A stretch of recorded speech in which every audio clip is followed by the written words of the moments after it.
C'est un gouvernement qui est absolument à l'image de Donald Trump. C'est un gouvernement essentiellement masculin, plutôt âgé, plutôt fortuné.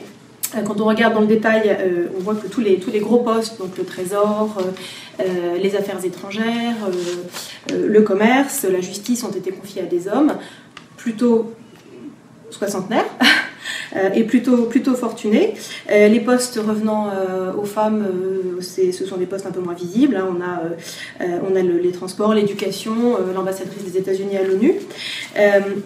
Alors, par ailleurs, c'est un gouvernement qui, comme Trump, est plutôt fortuné. Donc le Politico a fait un calcul qui est un peu fictif, hein, mais qui accumule tout le patrimoine de ces ministres.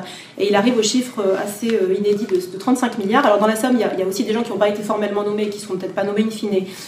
Mais il y a quand même quelques gros morceaux, comme par exemple Betsy DeVos, qui est la ministre de l'Éducation, dont la fortune approche les 5 milliards. C'est la fortune de sa belle famille, mais elle est connue comme étant une grande philanthrope américaine.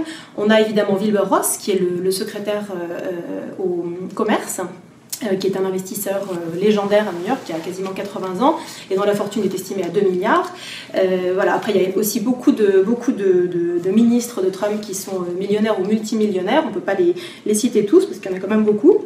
Alors en soi, c'est pas complètement inédit. Hein. Le lien entre la politique et les affaires a toujours été assez ténu aux États-Unis. Obama avait lui-même dans son gouvernement Penny Pritzker, qui était la ministre du commerce, enfin qui est toujours ministre du commerce, et qui est l'héritière de la grande famille des hôteliers Hyatt. Et puis on avait aussi par le passé le secrétaire au Trésor Hank Paulson, qui était l'ancien patron de Goldman Sachs, qui était aussi assez fortuné. En revanche, ce qui peut peut-être surprendre dans le cas du gouvernement de Trump, c'est que l'homme a fait campagne pendant plus d'1 an sur un discours anti-système, anti-élite, anti-establishment et anti-grandes entreprises qui jouent le jeu de la mondialisation.